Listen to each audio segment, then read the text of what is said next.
Welcome to Worlds Tonight. Today, we're taking a look at how the group has played out. You're taking a look at shots there of Notre Dame Cathedral. Beautiful. Actually went there earlier in the week, did some sightseeing. And unfortunately for a few more teams, they're going to have to do some sightseeing now. Team Solo Mid knocked out of the tournament, as well as LGD. I'm not going to need the tissues. It was an emotional interview with Dyrus. What is it about the emotion? CLG winning at Madison Square Garden, super emotional. Now they're gone. TSM, Dyrus retires, super emotional. Now he's out of World. So maybe the emotion, like you don't have to worry about crying when you watch a League of Legends broadcast anymore. I mean, the problem is every time you face against Imp, he like wants you to. So I mean, that's. He's gone too, so there's more safety from crying. I'm sure there's more safety. He's no longer looking for people to cry in the tournament. Well, let's talk about how and why TSM ended up getting knocked out of the tournament. Jet, you were saying on the caster desk, and something we talked about a lot backstage, how TSM actually had a very good 10 to 20 minute mark. They followed a script, they had a game plan, but then it seems to fall apart. Like, why could they just not get it together? So luckily, TSM is like the most diagnosed team in the world, because not only do they have so many fans, they also have haters, and they also have a documentary about the team where you get to see the inner workings of them. So there are so many reasons that TSM continued to not succeed. I don't think we have time to go over all of them here. Would you like a 1 hour special and then we'll move on to the next team? Is that? Well, we could if you wanted to. Production, can you? I'll just say some like kind of jokes I was maybe making before. Wild Turtle kept getting caught out like a lot of different times for just like, I'm gonna take this blue buff while I have no vision. And the day that stops happening, the day he changed his name from Wild Turtle to Turtle. Beyond that as well, I feel like TSM has been able to get rid of all the good parts about Turtle while still suffering the consequences of having a carry who gets spacey some of the time, because he no longer makes the aggressive plays because they're telling him not to use his flash forward, but then he also doesn't use his flash defensively, dying to a Jinx missile without using summoner spells at the end of the day. Well, the thing is that if you know Wild Turtle, he tells everyone that he believes he's a cat, and cats have 9 lives, and so he's trying every game to prove this to you that he can respawn 8 more times and still play League of Legends. So I think he's just role-playing here. Well, it's not exactly the most optimal of strategies. I think as a team... I like more analysis. My analysis. I think it felt a bit more accurate. But I mean, like, as a team, there was signs of life, and there was, you know, certain moments that were good. I still think putting all your eggs in the Bjergsen basket is no longer viable. Well, of course it's not working anymore. I mean, so here's the problem. Bjergsen's actually really good.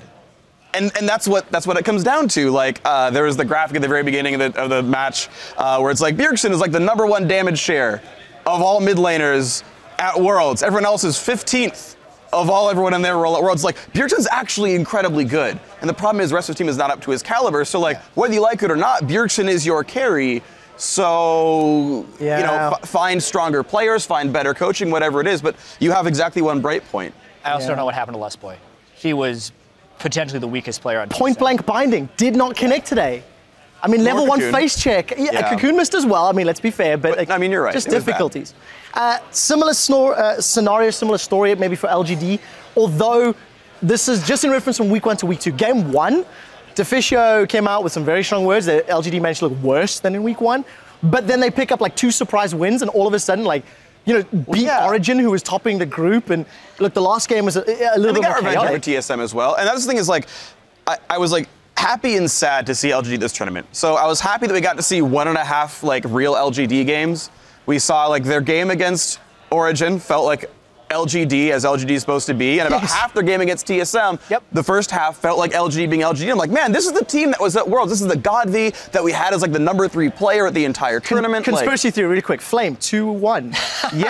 Okay. Disagree. I do not think Flame is the reason.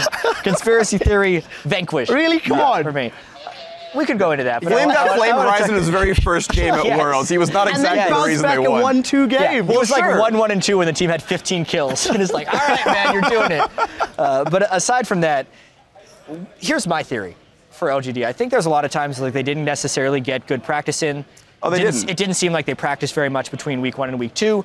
But one thing that was true of that team, I think, during the regular season that was not true at Worlds was that was a very relaxed team during the regular season. They didn't really seem to care. They were having a lot of fun. They just kind of played, and then they had a bit of an on-switch. But at the end of the day, the expectations weren't super high for them. They knew they'd be able to win, and they just kind of wanted to prove it. But when they won first place in China, everyone expected them to dominate. So the instance they failed the expectations, I feel like it's the first time that team was legitimately disappointed. and they didn't know how to So was recover from that. everybody predicting this group. Well, I mean, all our fantasy Yeah. picks just went out the window. It's like Group A, but worse. Yeah, and I think that theory is backed up by the fact the instance they were mathematically eliminated, LGD came back, and that was the team we expected to see at Worlds. I think it's a fair statement. 35% of the people in Group D had voted for LGD to be the #1 group from Pick'ems. Yeah. I'm one of them. Me too. And Me too. It just, well, good luck to us. 100% of us. Hey. We're absolutely. We're worse than incorrect coins now. I mean, here on the Worlds Tonight. No, Best. nobody's worse than coins. That's Spawn's sole honor. Stepping away then from LGD, who had a massive disappointment in the tournament, arguably one of the most disappointing international showings from such a highly seeded team, to Origin, who then surprised, go 3-0 last week in, let's be honest, they were contested games. Sure, absolutely. They really had to fight for their wins. Today, they pick up a win against TSM, hard fought, very close, and then drop the ball to both LGD and KT. I mean, missed positions, bad play, disrespecting ultimates and globals. It's not what we saw from Origin last week. I mean, I think, if I remember correctly, both Origin KT games were close, whether last week or this week, if I remember properly. Yeah. Like, they were close matches. We actually saw LGD beat LGD, and if that LGD played the entire weekend, and last week as well, they probably would have been a 6-0 team. So, Yeah. like, a lot of these games you can almost expect. Like, it almost kind of went according to the script. Maybe. But, like, results-wise is Yeah. all I'm going to say. Like, results-wise, you can expect this based on the caliber of the teams in this group. But, yeah, Origin looked worse than I kind of would like them to. The fact that they went 1-2 after being 3-0 is definitely a surprise, and that's why I said I'm also partially glad LGD played the way they did, because otherwise there'd be a tiebreak right now. Origin probably would have lost it, and they'd be out. So I'm glad Tiebreaker would have been LGD's great. I would have Hey, wanted look, as a tiebreaker. European Western Costa, teams I making it to the love top 8 tiebreakers. makes I me a keep happy expecting person. tiebreakers to happen, Yeah. and then somehow the games fall and the groups are just decided accurately. Origin, to me, maybe relaxed a little bit after they beat TSM. You could tell there was a lot of relief after that game, and they were really happy to make it out of groups because, as we heard from Pepe think in they a lost feature later in focus, the day, I think they lost focus a little bit. And then because they lost back-to-back games, like they had to play back-to-back games on stage, and that's a kiss curse, in my opinion. Yeah. Like, you win the first one, you're going to carry your momentum through the second one, but if you lose the first one, it's really hard to come back on that second game. And I think they got surprised by LGD and didn't necessarily recover in time for the early game against KT. Kiss curse, KT was kissed because they had back-to-back Yay. games, which they ended up winning. Not only did Nagne get a Zia earlier in the day, which I think should never happen, by the way, managed to take a game off TSM as well. That started their run. Then all of a sudden they surprise Origin. I mean, maybe surprise is a strong word, but they all of a sudden sneak into first. Take the first seed. Korean Overlords are back. Yep, Another sure. Uh, first seed. All 3 Korean teams are now qualified for quarterfinals. I saw a funny thing earlier. Korean teams' records at Worlds this year: 6-0 SKT, 5-1 KT, 4-2 KU. Last year, 6-0 Samsung White, 5-1 and 4-2. It's exactly the same result. But 21 Korean starters left. The Korean Exodus happened. No Samsung fine. White this year. I've been told on Reddit explicitly, no team is as good as Samsung Well, White was especially last when year. Imp's already been, kicked out of the tournament. I mean, there's less members on that team Definitely no left at Worlds. Samsung White. Well, But okay. no, I agree with you. Like, Samsung White is the idea of this total powerhouse that comes in and crushes everyone. And it's obviously too hard to tell, but I'm willing to say SKT has a good chance of proving that later. I'm not going to give them the title yet. SKT definitely looks like the closest team to that. What I actually like as well, just real quick, is much like back in Group A, there's a team that went 3-0 in the last day and took first place over. Flash Wolves did it, and you saw KT do it here, and that's actually really impressed to me as a team that had a middling first week, 1-2 or 2-1, and then be like, buckled down, got the prep in, we've dialed in onto our teams, and that to me is a sign that they can prep for their further opponents. And once you know who you're going against and you've seen the 6 games they've played so far at the World Championship, you can dial in on their picks, you can adapt in the middle of best of 5, and those are teams that I think have a good chance to go far. I think it's a great point, especially when you look at KT Rolster. In particular, their draft against Origin with all of the globals. It's actually something that Origin did to Fnatic when they were trying to challenge Fnatic's map play. Fnatic was like, hey, look, we're a better map team. So Origin says, okay, we'll put Shen support. We'll punish you when you make a cross-map play. Yeah. Except they got Shen, they got Rek'Sai, That and they had composition double was TPs. so cool. Like, I freaked out on the caster desk when they were split pushing with their jungler and support. Oh, yeah. And had the really strong players in the mid lane. Deficio didn't like it because he didn't think those guys could kill a turret. But I was like, that's not They the have point, minions. dude. Yeah, who That's cares? not the point. They're using Baron in, like, the perfect, ideal way. When they were designing the new Baron buff, the biggest fear is that teams would 1-3-1 and automatically win that game. And the reason that that didn't end up working is when you 1-3-1, you're too vulnerable because your 3 were too weak and you get initiated on and lose your Baron buff. But they kept the 3 strongest people there and had support and jungler globals. It was like the perfect way to use Baron buff. I thought it was so cool. Yeah, it was, and much to the dismay of European fans and Baguette wielders here in Leduc, because it meant Origin then, of course, took the 2nd seed. So that's gonna, Baguette Pen is best pen for the record. It's great. So yes, that rounds out the group. I mean, K2 roster first, Origin second. We know that the quarterfinal draw will be happening tomorrow at the end of the Group B games. So do not tune out. We will be finding out who's going to be playing who. But now for tomorrow, it's going to be Fnatic, AHQ, Cloud9, and IG. Oh, baby. Cloud9's 3-0. They're actually just behind us on screen if you can see the fans waiting to take photos. Is this going to be another 3-0 team that stumbles on the busy day and all of a sudden a surprise happens? Too. So the only way Cloud9 doesn't advance out of groups is if they go 0-4. Because they'd lose 3 games, and there's no way with the current standings of the group that they couldn't at least get a tiebreaker for 2nd place. I feel like they're going to pick up at least 1 win. Yeah, I don't think C9 stumbles that hard. This is why I'm so excited for tomorrow, because I really don't know who's going to make it through. Yeah, but now what about Fnatic? I bumped into Daylor very briefly earlier and said how the guy's feeling, and Daylor said, look, we think we fixed the problems. I wouldn't say it was, it wasn't scared, it wasn't bravado. Do you think Fnatic's going to bounce back?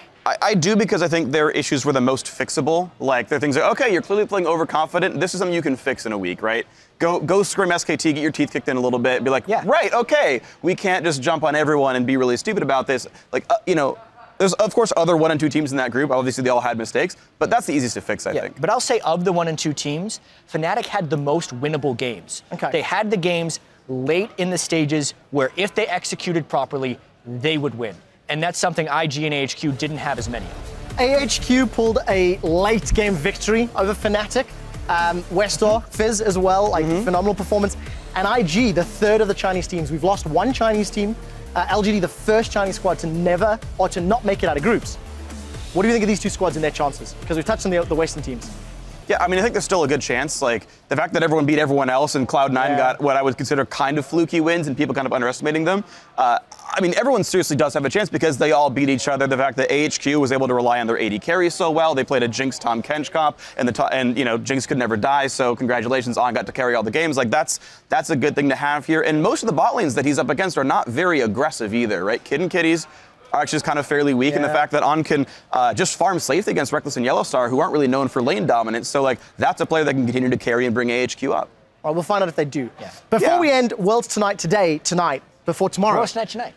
Jett and Freak. Yo. Which are the 2 teams that are going to advance? I'm putting you on the spot. Yeah. I made predictions last week. I don't even cast it tomorrow, so I'll just do all the predictions. I think Cloud9's going to go 4-2. Okay. I think they're going to beat IG, which is going to knock IG out. And I think Fnatic's going to triumph over AHQ. And if they don't get in from auto-qualifying, they'll win a tiebreaker. So 2 LCS teams you're thinking make it out. Freak? Yeah. Pretty much the same situation. C9 drops 1 or 2 games here. Actually, yeah, I'll say that they probably win 1 game. Fnatic, the other team to go through. As far as 3rd, 4th goes, I'll say IG over AHQ. So my results are also slanted by the fact that I think that gives us the most compelling quarterfinals. Because it would be like 3 Korean teams, 1 LPL, 1 LMS, 2 EU, and 1 NA. It's just like a big mix of awesome. Okay, so you're just predicting based on what could be awesome. I think it'll happen, too. LCS teams. There is one final point that North America has gotten 0-3 in the last day every time so far. Woo. Well, so C9 could. We'll see. Apple Pie, Cloud9. Just keep that going. No, they have to go 0-4. There's no way they can go 0-3. They can at least we will have to continue this debate. Afterwards doesn't matter. Because Worlds tonight is going to get wrapped up. Tune in tomorrow. We will start earlier than today, 10 a.m. local time. That's 1 a.m. Pacific time. We'll see you tomorrow to wrap up Group B and then the quarterfinal draw.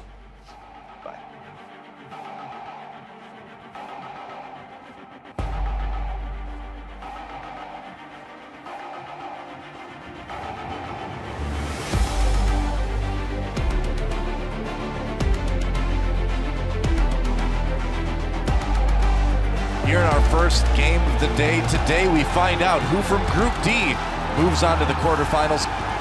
Rohel doing this dragon, 5th dragon, doesn't go. Turtle stole the dragon, and Origin denied.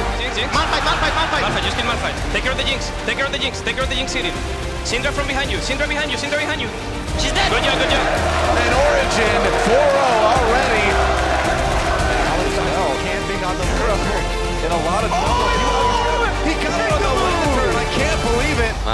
life is so beautiful. Big knockup from Dyrus. Arrow gets back under turret, trying to do some damage there. He's still going for now. Dyrus manages to help Bjergsen take him out. Keeps pursuing. The damage on Bjergsen is huge. The slow just avoided. Whoa, Pikagoo with the flash ult. TSM is out of Worlds, and KT secures their spot in the quarterfinals. But here comes the command protect. Shockwave actually pulls him perfectly away, but he gets hit by the undertow. Amazing, doesn't get the dodge in. Leave it up to the heavens. Just leave it up to the heavens, says him. Soaz breaks off, takes the low road. Niels tries to stay on the high road, and neither are going to work on this one. Nagne Zanya's right in front, but the inhibitor turns down. Can the team give him the attack that's necessary to win this fight? And KT take first place in Group D. What are they talking about? I feel the spirit bomb. They're saying Dyrus, take my energy. Lift it above your head. Alright. Santorin, body slam over the wall, cannot get it. It's actually taken with early smites from both junglers. Santorin didn't even. And that's going to be turtled down immediately. I didn't even see its health bar turn red. Flame going in. That's going to be actually 3 kills. No, 2 kills. Now it's time to open a new book. Right now my story ends here.